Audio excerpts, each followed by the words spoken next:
How to mute someone on Instagram. Hey everyone, welcome back to our channel. In today's video I will guide you on how you can mute someone on Instagram, so make sure to watch the video till the end. Now if you want to mute someone on Instagram, all you have to do is go ahead and then first of all make sure to launch the Instagram application here, and then you just tap the DMs icon from the top right hand side of the screen, and let's say you want to meet a certain person over here. In order to mute them, all you have to do is you can either come here and then tap the mute option to mute their messages and calls that you can find here.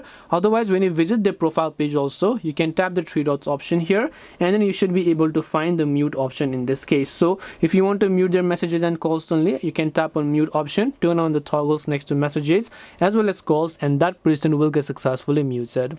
This way you'll be able to mute someone on Instagram. Hope this video was very helpful.